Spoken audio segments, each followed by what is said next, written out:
I don't believe this. I mean, seriously, this is completely unreal. I can't believe I didn't notice sooner.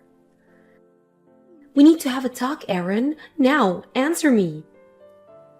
June? What's going on? You seem like you're really upset. Was this something I did? Yes, I'm talking about your job. You left your job looking for a better one, and now I hear you got a job as a janitor? And the worst part is, my friend saw you. She said you were cleaning the bathrooms at her office. I'm so humiliated. Oh, that. You said your old company was super shady and treated you horribly, so I can understand you wanting to leave and finding something better. But really? You thought being a janitor would be better? How? Ugh, I can't believe my friend saw you. Now all my other friends are gonna find out. My social life is ruined. What were you thinking taking a job like that? June, I told you a while ago that I was looking at getting a job in a cleaning service company. Yeah, and I thought you were joking. Why would someone who used to be a system engineer take a job as a janitor? Are you completely out of your mind? Told you I was serious when I was applying. It was pretty clear it wasn't a joke. I allowed you to quit your job because it sounded like you really were having a hard time. But why couldn't you pick up something in the same industry? At least something where you actually use your computer skills. Seriously, you need to explain yourself. Why did you get a job as a janitor? Well, I've grown kind of tired of sitting at a desk and staring at a screen all day. I thought it'd be refreshing to do a bit of manual labour for a change. I can't believe what I'm hearing. I only started dating you because system engineer sounded like a really cool and important job that paid a lot of money. You seemed like a man I could count on to support me. And now, not only have you thrown away that title and the paycheck that came with it, you've lowered yourself to the position of a janitor. That's like the lamest possible job I can think of. Hey, now that's uncalled for. I'm disappointed in you, June. I didn't think you're the type of person who would judge someone based on their job like this. I'm not about to sit here and be lectured to by some loser janitor. Maybe try doing a job that puts you slightly above the level of a high school dropout. I'm done with you. We're breaking up. I refuse to waste one more second of my youth dating a janitor. Oh yeah? Fine by me. Honestly, I should be thanking you for revealing this disgustingly elitist and bigoted side of yourself before our relationship progressed any further. Oh, F off, janitor. Don't ever message me again, June. Delete my number from your phone. Oh, I'm not just deleting your number, I'm blocking you on all my social media accounts. If I ever see you again, it'll be way too soon. Actually, I think I'll call the police if you ever come within 50 feet of me. Goodbye, forever. Hey there, Aaron. It's been a while, huh? How have you been? What's that? Oh, don't pretend you've forgotten. It's me, silly. No, I definitely either forgot who you are or never knew you in the first place. Oh, you. Always the jokester. It's me, June. June? Wait, oh god, no. Hey, what's up with that reaction? I just messaged you for the first time in 7 years. Shouldn't you be a bit happier to hear from me? I was actually feeling pretty happy until you texted me. Oh, there you go, joking around again. It's okay, I know exactly what you're thinking right now. 7 years ago, right after you told me to delete your number, you realized that you made a huge mistake. And for all this time, you've been too shy to admit it, so you've been bottling up your feelings for me to the point they're about to burst. I figured I would do the favor of being the first one to bridge the gap and open the door back up to having something between us. So come on, Aaron. You can be more honest and tell me how you really feel. Do you really want to know how I really feel? It's going to involve a lot of four-letter words. You sure are stubborn, huh? Don't you at least want to say thank you to me? After all, it was my pop talk that made you what you are today. What are you talking about? You really worked your way up from a janitor to being the company president, and it's all thanks to my encouragement. And the cherry on top of your success story, now you get to marry me. Aren't you lucky? Rather go back to cleaning toilets. So tell me, how much are you making as the president now anyway? I need to know that before I allow you to marry me. If possible, could you send me last year's W-2 form? Just to make sure. You know what they say, trust but verify. If it seems like it'll be enough, then I'll allow you to propose to me. It would seem that even after all these years, you haven't let go of your bigotry towards janitors. Why would that matter? You're not a janitor anymore, are you? So hurry up and tell me your salary. This is a limited time offer that you don't want to miss. Listen, June. I actually still clean toilets now. Really? Not just toilets. I clean restaurant kitchens covered in years of caked-on grease and showers that haven't been used in years that are covered in mould and mildew. I also take requests for cleaning up houses where hoarders used to live.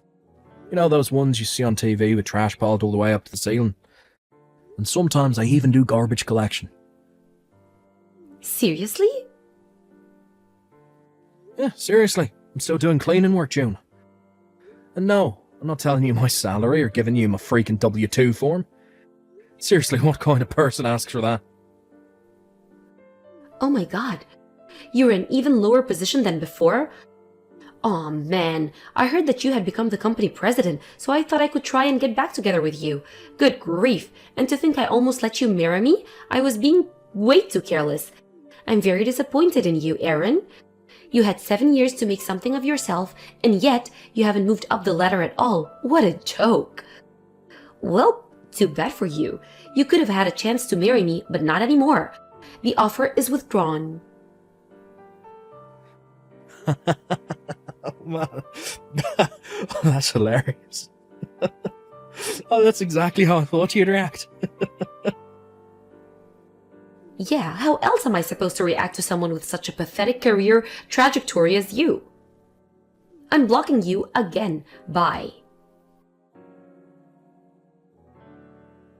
Hey, what gives, Aaron? Why didn't you tell me? You tricked me. I met up with an old friend from high school today, and I got to talking about how much of a pathetic loser you still were after all this time. And do you know what she told me? That you're making more than $100,000 a year. You said you still do cleaning work, but you really meant that you run a company that does cleaning work. You're not still a janitor. Why did you lie to me like that? That was totally uncalled for. Company presidents don't clean toilets. They get their loser employees to do it for minimum wage. You're way too important to do basic manual labor like that. I see how it is now. It's all very clear to me. My mind is 100% made up. I'm gonna marry you after all. Let's go down to the courthouse right now. I'll come and pick you up. I'm gonna go put on my dress and makeup now. See you in a little bit. What the? Ah, there you are. You finally responded. Like I said, I'm on my way over there to pick you up. Just hold on a little bit longer, sweetie. I've been married for a long time now. What? How did you manage to hear that I was a company president and making over $100,000 a year? But the fact that I'm married happened to slip past you. Are you serious? You're really married? June, do you know how much time has passed since we broke up? Well, sure, it's been a while, but I figured that you still had feelings for me now. Do you not remember that I called you disgustingly elitist and bigoted? I can't believe it. Are you really not at all grateful that I gave you the push that led you to start your own company? I didn't. When did I ever say I did? I became the president of the company I got hired into 7 years ago. I didn't start my own company. What? The former president had a son who was going to inherit the business, but ended up going to a different profession, so he started looking into handing off the reins to a company employee. and he was so impressed with my work ethic that he chose me. He started training me in how the business operates, and when he thought I was ready, he resigned and gave me his position. Ever since I took over as president, I still go out and do cleaning work right alongside my employees. It builds trust and helps me be a better company leader. And by the way, my wife is also a company employee. We met on the job. Are you for real? You still clean toilets even though you're the president? What can I say? I legitimately enjoy the work. It's both mentally and physically engaging, and it's really just plain fun. I've actually packed on about 15 pounds of muscle since I started doing this. I'm in pretty good shape. The best part, though, is the satisfying feeling of seeing somewhere that used to be filthy become sparkling clean. I was also able to use my experience as a system engineer to make some changes in the company and make the office staff's jobs a whole lot easier. I get the blessing of being genuinely appreciated by my employees in the office and on the job site, as well as my customers.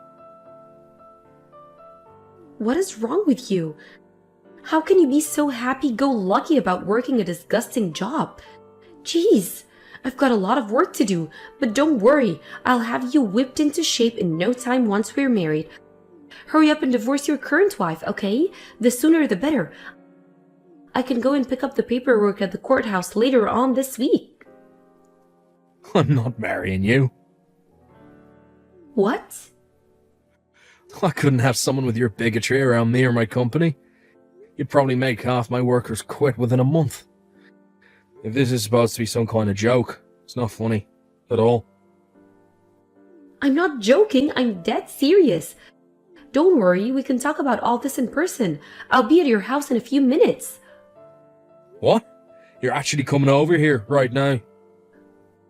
Well, duh, I'm gonna be your wife, aren't I? I'm not interested in a long-distance relationship. Stay away from my house.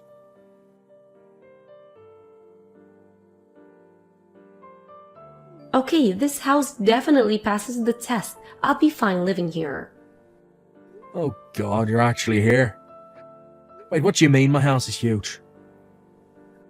I've always dreamed of living in a palatial manor like this. It's even got a giant backyard. It'll be perfect for all of our kids to run around and play in. I've been knocking on the door for like 10 minutes now. Hurry up and let me in. That's not my house. What? Honestly, I have no idea where you are. It's not my house. My backyard isn't all that big. Wait a second. How is this not your house? It's the biggest house in town, and the sign at the end of the driveway has your name on it. Do you even know what my last name is? Duh. Of course I do. It's only been 7 years. It's not like I'd actually forget my boyfriend's last name in that little time. I took my wife's last name when we got married. You what? Took my wife's last name. It's that simple. I hate to break it to you, but whoever owns that giant house you're at right now, it isn't me. I don't have any idea who they are. My old last name is pretty common. Oh no. I didn't do anything to you. You broke up with me. I don't need your permission or approval for anything that's happened in my life since then. It's none of your business. But it is my business. I already moved out of my apartment for you. My parents got divorced and are both living in one unit apartments, so I can't move back in with either of them. So you're my only option, Aaron. You have to let me stay with you. You're the only man for me. I'm the only man for you, am I? Yeah. I've never forgotten you for a single day over these 7 long years. I wonder if you said something similar to the married man you slept with. By the way, how much did you have to pay his wife in damages? Oh. Pretty bold of you to sleep with your own boss, though. Guess that goes both ways. Plus, since your relationship had been going on for what, 5 years? Bet you managed to get a 6-figure judgment out of you. Oh no, how? How did you find out about that? Did you check me out? What a creepy thing to do. We both used to hang out with the same people in college and I still talk to them. So I don't really have to go out of my way to hear the latest gossip on your train wreck of a life. So yeah, I've been aware for some time that you've been asking a bunch of people for information about me. More than one person has come up to me to warn me about you. Oh, great. Isn't this just wonderful? Now how am I gonna pay off that damn lawsuit? And with that, my suspicions are confirmed. You're just trying to get back together with me so I'd pay off the money you owe to your boyfriend's wife. If you loved me, you would do that for me. You would do anything for me. Oh, okay. Well, I don't love you. I actually hate you. So I won't do anything for you. You hate me? I thought I'd made that more than clear through this conversation. Did you really need me to spell it out for you? Now, if you're still intent on storming into the house of a married man with children, I think you should keep one very important thing in mind. I'm armed. Do I make myself clear? But where am I supposed to live now? And once my company found out I was sleeping with my boss, they fired me. What am I supposed to do? Tell me, Aaron. Don't know, don't care. You're just facing the consequences of your actions. Well then, could you at least let me live with you until I find a job and a new apartment? Not a chance in hell. Okay, then at least give me some money to tie me over until things settle down. Not a chance in hell. Come on, Aaron. What do I have to do to get you to help me? There is not a thing you could possibly do that would ever get me to help you, June. Please. But even if that weren't the case, I'm right in the middle of a family vacation right now. What? You're on vacation? And I've already given you more than enough time out of my day, so I'll be getting back to my family now. Goodbye. Aaron, wait! My wife suggested to me that June probably got her hatred for janitors from her father. Before she started working at her current company, she actually used to work for a company that would send her to June's dad's company pretty frequently. And from what she says, he was an absolute monster to be around. He always treated the cleaning staff like they were trash. At one point, he disappeared though. It seems that he managed to get himself fired for repeated ethics violations. His wife divorced him too. Hearing that about her father, it totally makes sense why June turned out the way she did. The apple doesn't fall far from the tree, as they say. Having run out of other options, June eventually decided that she'd go to her father for help. This, however, was a big mistake. Her unemployed and unemployable father was also riddled with debt from the lawsuit his former company filed against him. So now June was burdened with the task of working to pay off both her own lawsuit to her boyfriend's wife, as well as paying her dad's bills. It seems like she must have been really hard up for work though, because guess whose job application came across my desk a few weeks later? I looked it over, laughed, and promptly threw it in the trash.